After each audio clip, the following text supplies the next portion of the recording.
Swayam Prabha. Digital India. Educated India.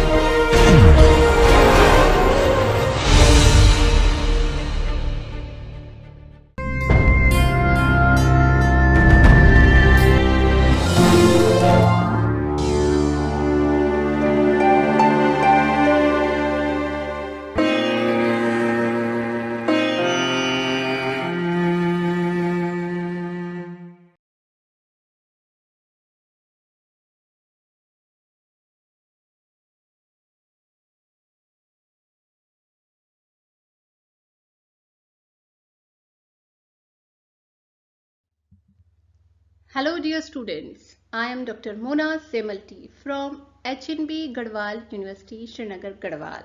So dear students, today in this module we are going to discuss about regulatory requirements, regulatory provisions relating to cosmetics. So dear students, this topic basically will be discussed in two modules.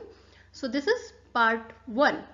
So in this module, I am going to discuss about regulatory provision relating to cosmetics. In that, I will discuss about regulatory provisions related to the import of cosmetics and related to the manufacturing of cosmetics. Okay. So this is our learning outcome, that what we are going to learn after going through from this module. So concept of the misbranded cosmetics, prohibited and spurious cosmetics you will come to know. Regulatory provisions relating to the import of cosmetics, regulatory provisions related to the manufacturing of cosmetics. So lesson plan.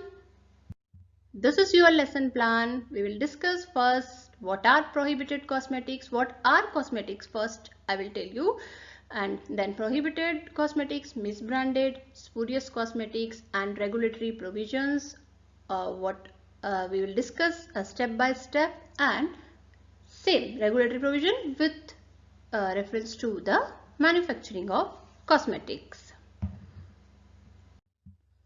So dear students, before discussing regulatory provision related to the cosmetics, let me remind you the definition of cosmetics.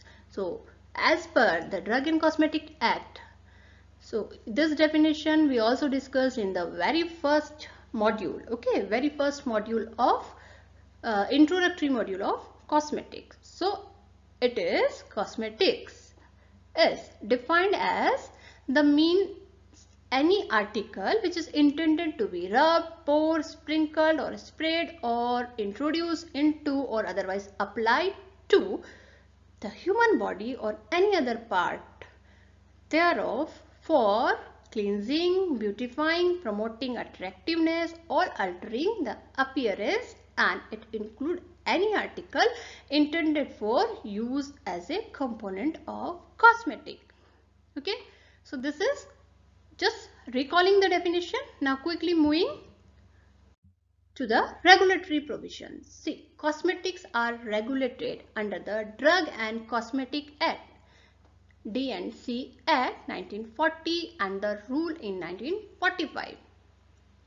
And the labeling declaration by Bureau of Standards, BIS we call it, and BIS sets the standards for cosmetic for the product listed under the schedule as of the D&C Act 1945. Okay. So regulatory provision relating to the import. This we will discuss now. Import of certain cosmetic is prohibited under the section 10 of this Act and Rule 134A, 135, 135A of the D&C Act. Okay, any cosmetics which is not of standard quality and any misbranded or spurious cosmetic, any cosmetic containing any ingredient which may render it unsafe or harmful for use under the directions indicated or recommended. and any cosmetics the import of which is prohibited by rules, and any cosmetic containing hexachlorophene, any cosmetics in which lead and arsenic compound has been used for coloring purpose, and any cosmetics which contains mercury compounds. So dear students, these are prohibited cosmetics.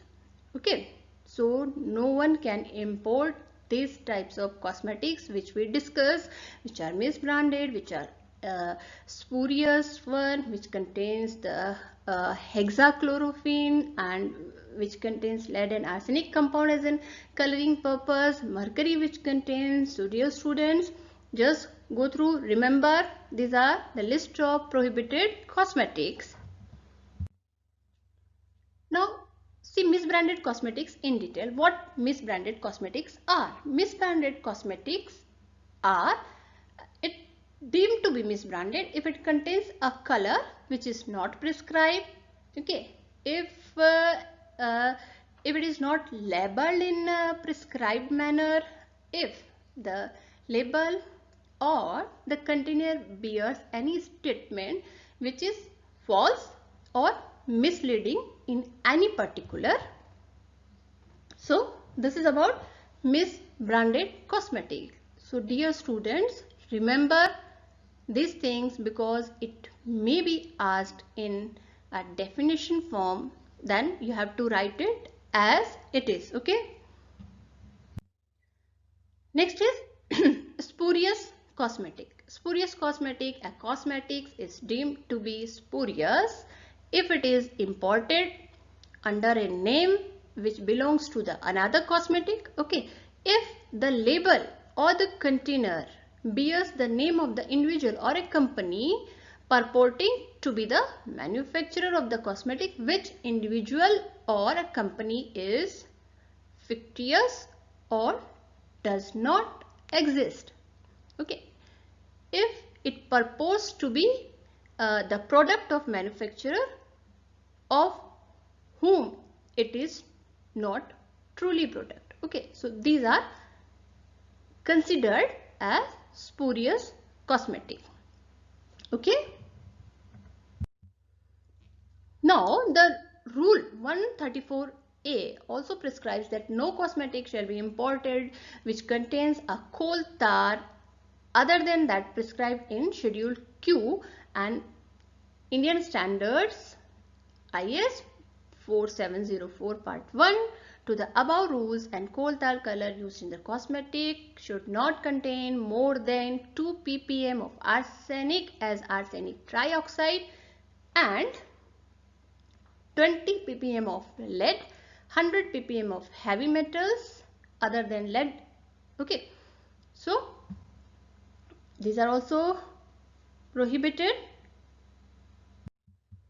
Now regulatory requirement with import of cosmetic. So we will discuss now in detail about the criteria. So as per the new regulatory framework which was set up from October 2011. So each cosmetic item which is to be imported in the India must be appropriately enrolled at the workplace of the licensing authority. And who is the licensing authority? Licensing authority is Drug Controller General of India, New Delhi, or any of its nominee. Okay. Now, the workplace of the drug controller works under the Indian Drug and Cosmetic Act. Means it works as per the guidelines of DNC Act 1940, which directs the assembling, deals, clinical research and import of medications and cosmetics in India. Okay. So, first, what one has to do if we want to import certain cosmetics? What we have to do? We have to enroll it to the DCGI. Okay. Now, the new regulatory these provisions given it gives exception to the some of the cosmetic items which are imported and made for 100% re-exported from the India. But in any case, enrollment is obligatory for the cosmetic items which are to be transported in complete form for a direct as it is sale in the Indian market. So, what next? The next is an enlistment is required for all the Indian shipper. Indian shipper means the agency or the manufacturing company, you can say, or agency, or any of the organization which receives the goods. So who are approved specialist, maker or wholesaler of the cosmetic item being transported in. So what is the first step? Enlistment is required. Enlistment is required for all Indian shippers who are going to receive the goods from outside the India. Okay. The foreign manufacturer, through a proper delegated approved agent, through its own Indian Cosmetic Act enrolled and Indian Drug Act licensed subsidiary in India, can make an application to the licensing authority for enlistment of the cosmetic item for import into the India. So this enlistment, this application has to be made first. Okay. Next step is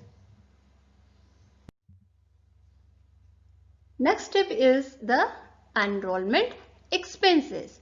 So for each brand of cosmetic, $250 that incorporates all the pack sizes and variation of that brand.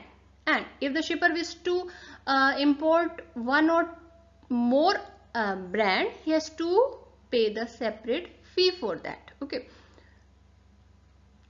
And this is, the shipper would be obligated to pay the testing charges for security quality endorsement by the legislature of India for investigation and examination of the cosmetic brand. Okay, if this is required. So enlistment, the enlistment charges, and if you wish to import one or more brand, in that case you have to pay separate fee for that. Okay. So till now, in import of regulatory provisions regarding import of cosmetics. Next is as the registration or the enrollment is done, now the label. What is the requirement for the label? The label of the cosmetic item must contain a registration number. Okay, registration number and name and address of the firm or individual which holds the enrollment certificate, the certificate to whom the certificate belongs, or is importing cosmetic into India. Okay, so these things must be labeled.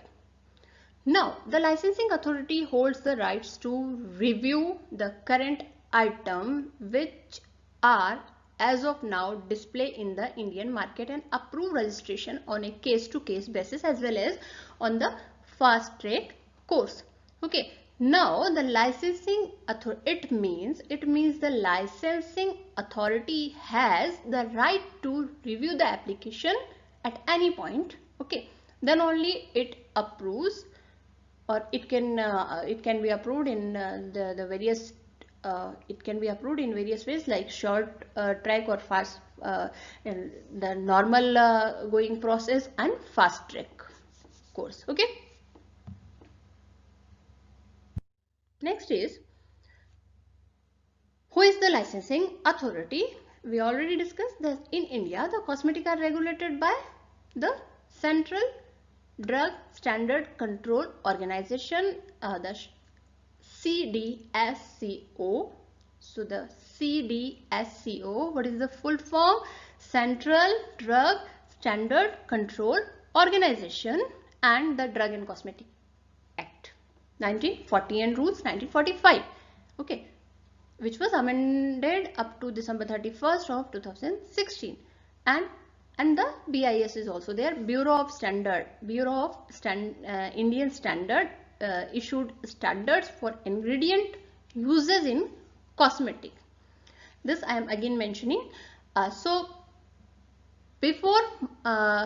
So as we also discussed in the previous slide, that before March 2013 there were no requirement to register the imported cosmetics, but from April 1st 2013 all the cosmetics imported in the sale in India are required that for them the registration is mandatory. Okay, with the director with the Central Drug Journal India. Okay, now in case of the domestic for domestic market in India, it won't require any registration, but 11 categories of the cosmetics, they must obtain a manufacturing license before manufacturing. The cosmetics that have been tested in the animals are prohibited. This also we discussed. And the compound which contain lead and arsenic as a color are also prohibited for the Indian manufacturer. Also, but they cannot manufacture the cosmetics which contain these things, lead and arsenic as a color, and those who are tested on animals. Okay. Now the competency authority is CDSCO, which is the principal authority to manage the activity relating to cosmetic product. So this we discussed in the previous slide. But what are the other functions? What are the other functions of CDSCO? So the other functions include planning of draft answer to RTI, VIP references and parliament question identified with cosmetic, answering to the government correspondence and BIS, and as and when it is required, handling of public inquiries, hearing, identifying with cosmetic import enrollment process, and handling of public NGO buyer, gathering complaints, grievances, and so all these functions, all these are the additional functions of CDSCO. So dear students, CDSCO, which is the governing organization for regulatory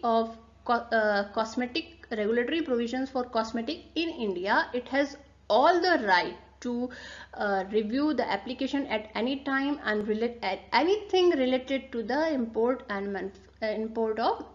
manufacture of cosmetics. So these functions are additional functions of CDSCO. Now, what are the regulatory provisions relating to the import of cosmetics? What we discussed till now? Till now we discussed the prohibited cosmetics, misbranded cosmetics, spurious cosmetics, and the other cosmetics which contain mercury and the lead and arsenic as a color, and what is the detailed requirement of what are the detailed criteria for these cosmetics which are prohibited. And we discuss the licensing authority, about licensing authority, who is the licensing authority, how the application is made. You have to first enroll, and what are the charges, and what is the procedure, and what are the labeling requirement. Okay, now the cosmetics can be imported in India only through the following ports as per the guidelines, as per the rules 43A. Firozpur Cantonment and Amritsar Railway Station, Chennai, Kolkata, Mumbai, Cochin, Nawasena and Kandla by sea route, Ahmedabad, Chennai, Delhi, Hyderabad, Kolkata and Mumbai by airways, and Raxol by road railways line connecting in India. So these are the ports where the cosmetics which are imported are received. Now, the list of cosmetics which are placed under Schedule S to the rules which are imported in India only after the compliance with the Indian standard. So there is a list of 28 cosmetics: skin powder, skin cream, skin powder with infants, tooth powder, toothpaste, hair oil, shampoo based with the synthetic detergent based hair creams, and oxidating hair dyes, aftershave lotion, so cosmetic pencil, lipsticks. So these are the this is the list. Liquid toilet soap, baby toilet soap, and transparent and shaving soap, lip salve powder, hair dye, kumkum powder, and henna powder. So this comes under these 28 cosmetics. So dear students, it was about the import of cosmetics. So now how you are going to answer the question about import of cosmetics in India? So you are going to write the prohibited cosmetics, their definitions, okay. Then you will write about the licensing authority, who is the licensing authority, and how the application is made. This you are going to write what is the labeling requirement and the competent authority, and what are the other functions. So this you are going to write, and where these imported good cosmetics are and the port or to which these cosmetics are imported, okay, are received. So next is the regulatory provisions for manufacturing of cosmetics. So here I will discuss it in a very brief manner.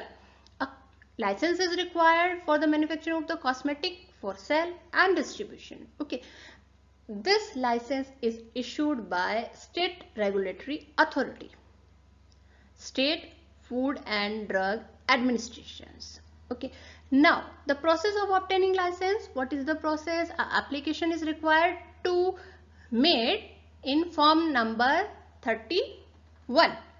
Okay, the application should accompanied by a fee of Rs 2,500 rupees and inspection fee of Rs 1,000 rupees. An additional fee will be deposited if number of items in any category exceeds 10.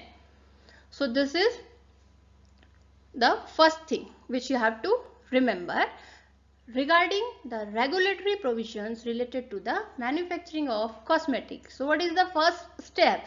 The first step is a license is required for manufacturing. First is license is required. From where one can get the license? It is issued by the Food and Drug Administration, state regulatory authority. Okay, now what is the fee? Rs 2,500. Application form, what is the number? Application form number is number 31, and additional fee, inspection fee Rs 1,000, and if the number of items exceeds 10, then additional fee is applied. Okay, moving to next is, now application is accompanied with the following documents: layout of the factory premise, a list of equipment and machinery to be installed, a document showing the constitution of the firm, working of firm, a document showing the position of application on the proposed premises for factory. This it includes the rent received and other details. So apart from these following documents, the State Drug Control Department, it also requires certain affidavits. So what these affidavits are? And affidavits stating some relevant information. So before granting the license, the factory premises is inspected. Remember, before granting the license, the factory premises are inspected by the officer of the state regulatory agency. Okay.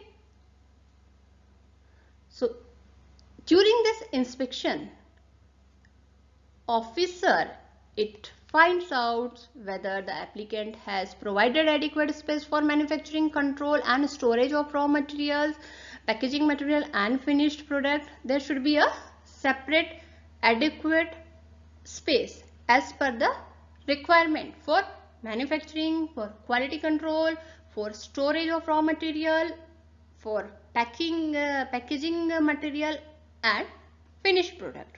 Okay, so this is ensured. Next is the applicant. So this, the officer is going to inspect that the application has provided adequate equipment and machinery for the manufacture of cosmetic which he intends to manufacture. The application has provided adequate testing facility for raw material as well as the finished product, finished form of cosmetic. So these three things, the when the inspection is done, these three things are ensured by the officers. So dear students, it was in brief about the manufacturing of cosmetics. What are the regulatory requirements for the manufacturing of cosmetics? So these are the references. Just go through from the references. Now let us quickly. So summary, let us summarize this module. So dear students, regulatory requirement for cosmetic. This module is part 1 where we discussed about the prohibited cosmetics, okay, spurious cosmetics, misbranded cosmetics, and what are the conditions for import of cosmetic and what are the places where it is received. And we also discussed about manufacturing provisions related to cosmetics, although we have discussed it in a very brief way, that from where the license is issued, who is the licensing authority, state regulatory body, and when what is the form number, what is the application fee and additional fees that one has to pay. So all these things we discuss in this module part 1, regulatory requirement for cosmetic. So in the next module we will discuss the regulatory provision related to the factory premises. So dear students, that's all for this module. Stay tuned for more videos and thank you so much for watching this video.